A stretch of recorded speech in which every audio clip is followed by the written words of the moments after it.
Assalamualaikum warahmatullahi wabarakatuh. Alhamdulillah wa syukrulillah. Pada kesempatan kali ini kita kembali berbagi tentang kajian muamalah. Sahabat religi, sebagai makhluk sosial kita tentu tidak bisa terhindar dari interaksi dengan manusia lainnya. Salah satunya adalah interaksi dengan orang lain berupa hutang piutang. Nah, mungkin dalam kehidupan sehari-hari kita tidak bisa terhindar dari yang namanya hutang piutang. Apakah kita sebagai orang yang memberikan piutang atau orang yang berhutang, sekaya apapun dia pasti akan perlu untuk berinteraksi dengan orang lain. Bahkan tidak hanya orang miskin saja yang berhutang, orang kaya pun juga berhutang, bahkan negara pun juga berhutang. Nah, pada kali ini kita akan membahas tentang bagaimana hukumnya hutang piutang, bagaimana hukumnya menunda membayar hutang, kemudian bagaimana hukumnya tidak membayar hutang dalam kajian fikih muamalah. Nah, sebelum masuk kepada pembahasan hutang piutang, saya ingin dulu menyamakan persepsi bahasa yang sering kita dengar dari masyarakat. Ada hutang piutang dan ada pinjam meminjam. Nah, pada kali ini saya ingin menjelaskan bahwa pada dasarnya hutang piutang dan pinjam meminjam itu berbeda. Dalam fikih muamalah itu dua kajian yang berbeda.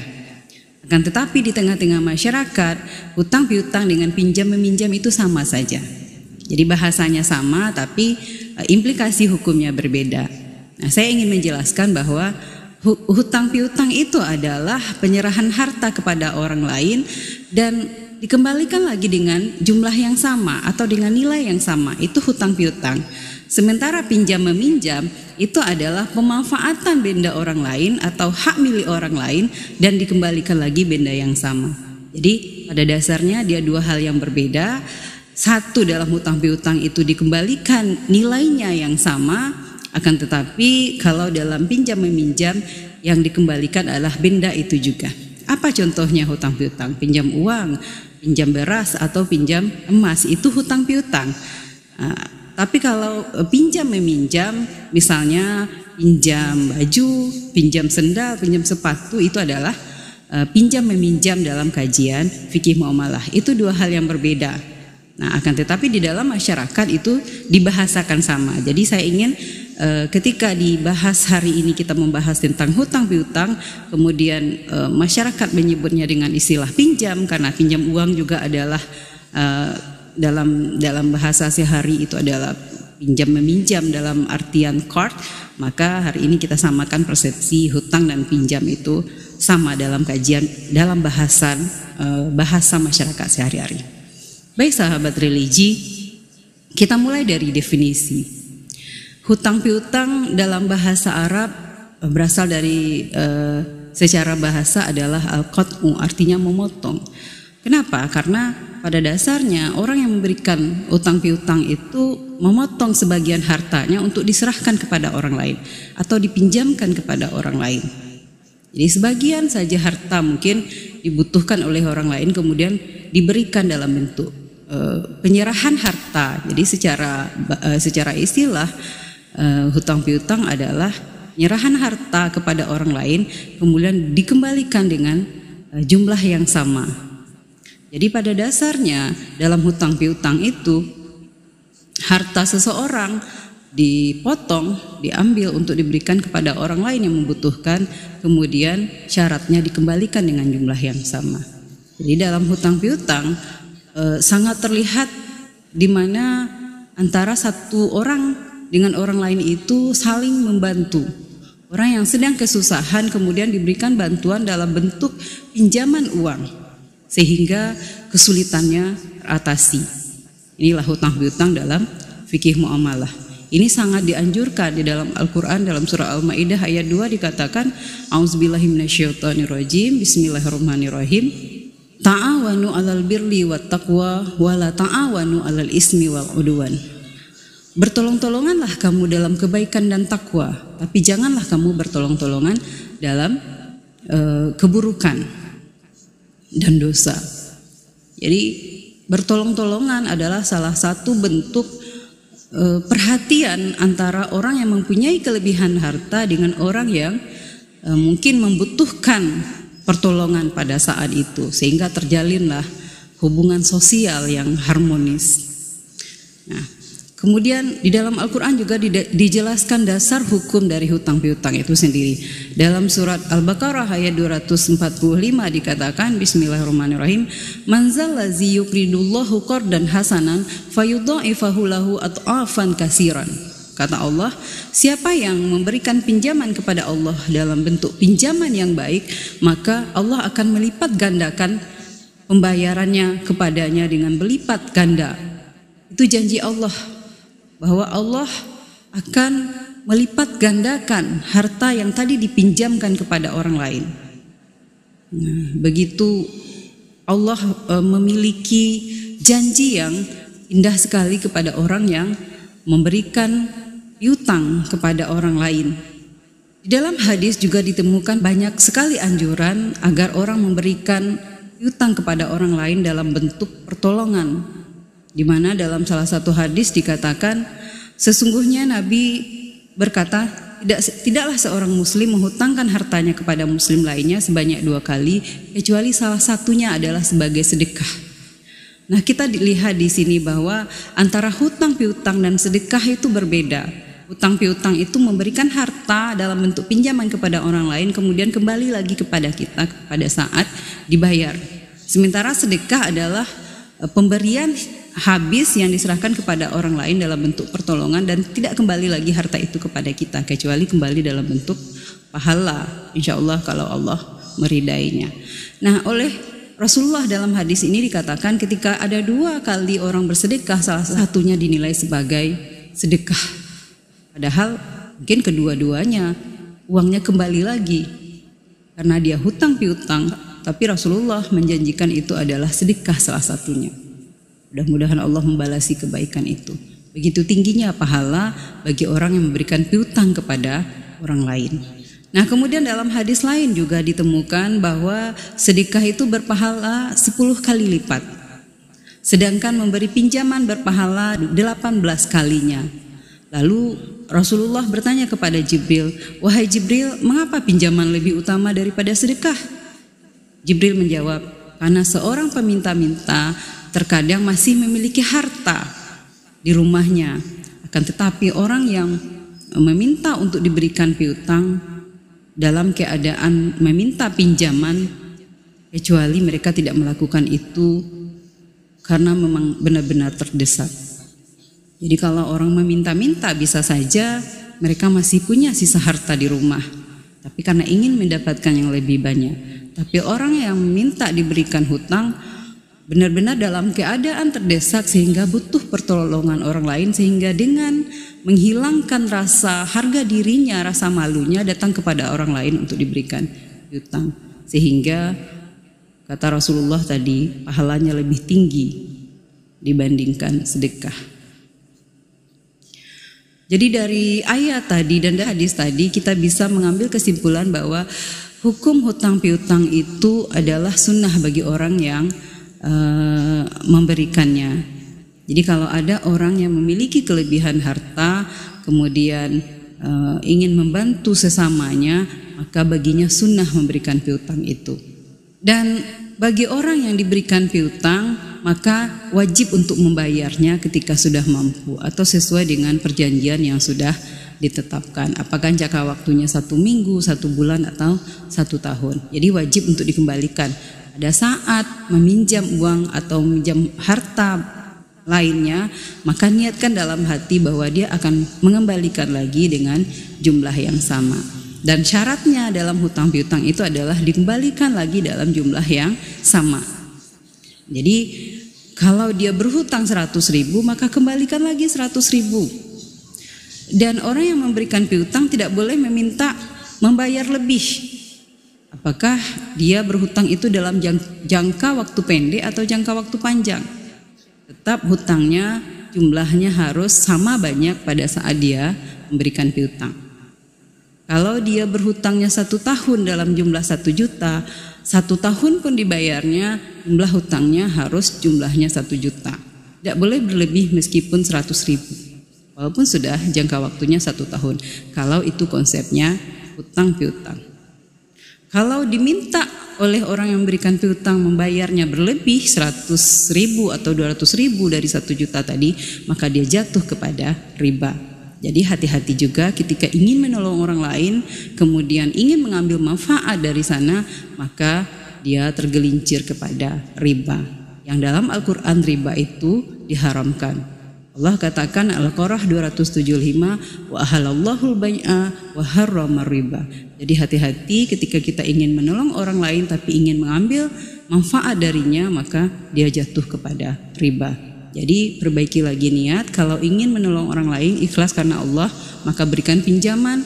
Tapi kalau ingin mencari keuntungan, maka berikan dalam bentuk investasi lainnya. Mungkin dalam bentuk mudharabah, musyarakah dan lain-lain.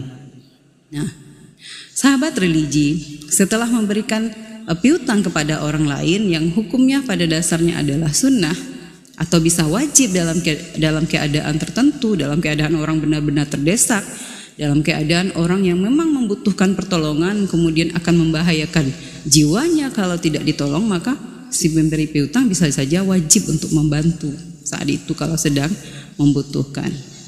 Nah, persoalan berikutnya adalah bagaimana hukumnya kalau orang yang diberikan piutang tersebut kemudian menunda membayar hutangnya padahal dia sudah mampu untuk membayarnya. Nah, inilah yang sering terjadi di tengah masyarakat. Ketika orang sudah lepas dari kesulitannya kemudian ditagih untuk membayar hutangnya, maka dengan banyak alasan menolak untuk membayar hutang.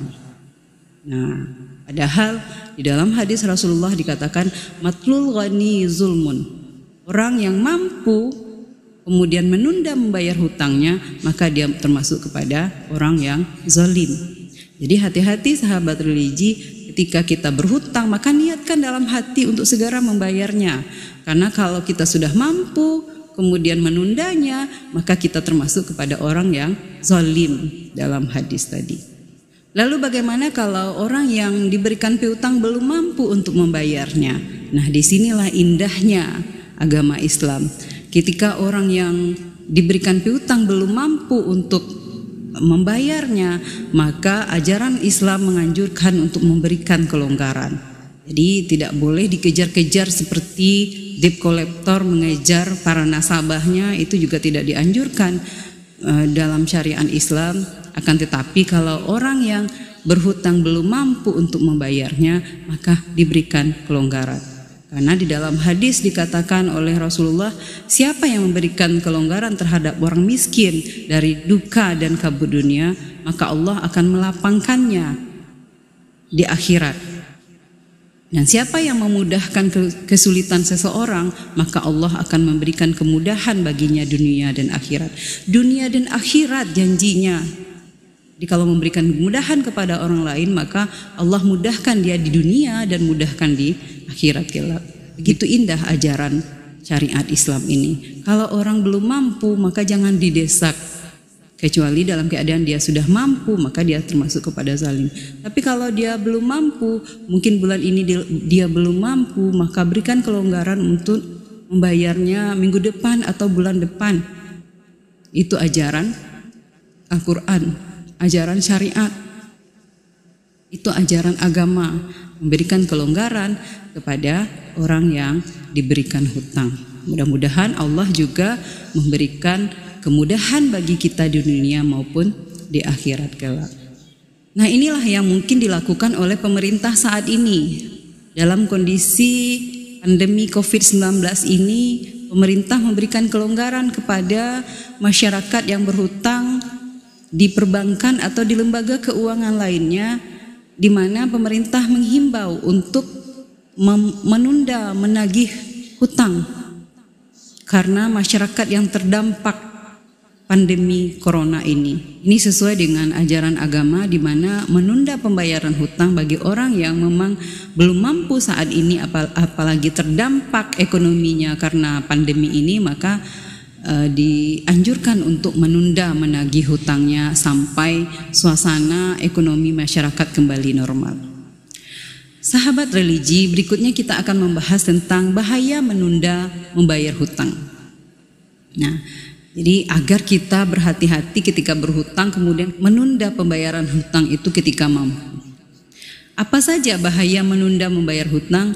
Yang pertama, jika dia meninggal dan membawa hutang, maka ia akan terhalang masuk surga meskipun dia mati syahid. Itu kata Rasulullah dalam hadis sahih, demi yang jiwaku ada di tangannya, seandainya seorang laki-laki terbunuh, kata Rasulullah, di jalan Allah, kemudian dihidupkan lagi, lalu dia terbunuh 2 kali dan dia masih punya hutang, maka dia tidak akan masuk surga sampai hutangnya itu dilunasi. Jadi kita tidak mau di akhirat kelak nanti kita tidak masuk surga hanya karena kita tidak melunasi hutang di dunia. Kemudian yang kedua adalah keadaannya atau nasibnya di akhirat kelak tidak jelas dan tidak pasti apakah akan selamat atau tidak, karena dia belum menyelesaikan hutangnya di dunia. Dalam hadis Rasulullah dikatakan, jiwa seorang mukmin itu tergantung kepada hutangnya sampai hutangnya itu dilunasinya.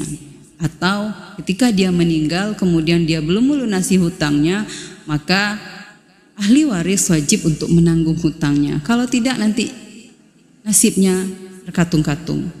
Dia tergantung kepada hutangnya sampai hutangnya itu dilunasi.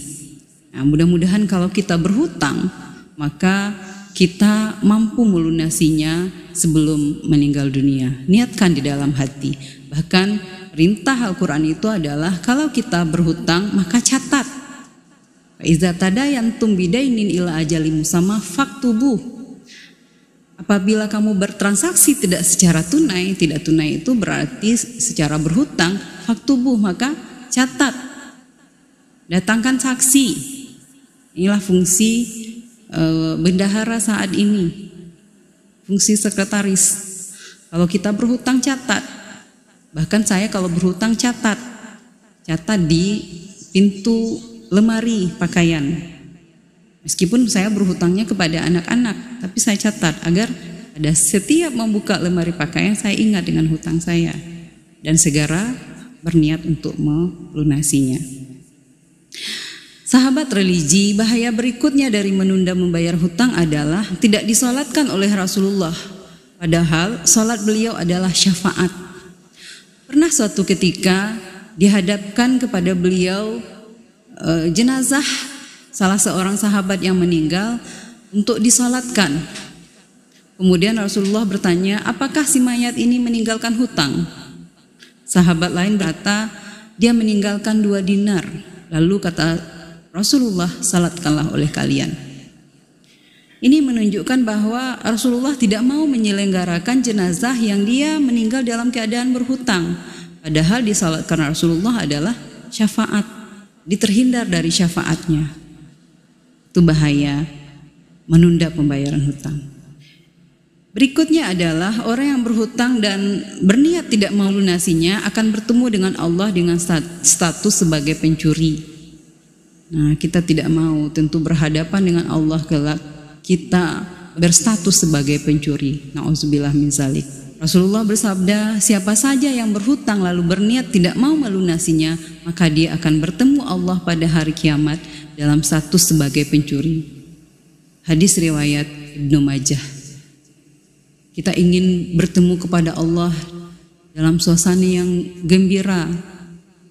Mudah-mudahan kita terhindar dari hutang atau dari lilitan hutang. Makanya setiap hari kita dianjurkan oleh Rasulullah pada setiap pagi berdoa agar terlindung dari lilitan hutang. Kalaupun kita berhutang, niatkan dalam hati untuk segera melunasinya. Kemudian bahaya menunda pembayaran hutang yang kelima adalah status orang berhutang itu pelakunya mendapatkan kehinaan di siang hari dan kegelisahan di malam hari. Orang yang berhutang kemudian tidak membayarnya, mungkin karena memang belum mampu membayar atau memang diniatkan untuk tidak membayar, maka dia akan dikejar rasa tidak tenang setiap hari, akan gelisah setiap hari. Mungkin setiap hari dia akan merasa ada orang yang mengetuk pintu karena menagih hutang.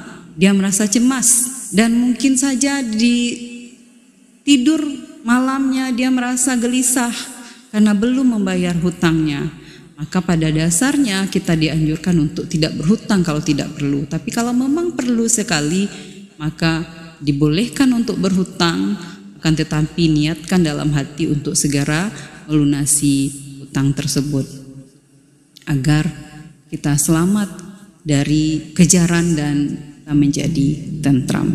Sahabat religi, demikian kajian kita tentang fikih muamalah, hukum hutang piutang dan hukum menunda pembayaran hutang. Mudah-mudahan kita terbebas dari lilitan hutang dan mudah-mudahan kita bertemu lagi dalam kajian muamalah berikutnya. Mudah-mudahan bermanfaat. Billahi taufiq wal hidayah. Assalamualaikum warahmatullahi wabarakatuh.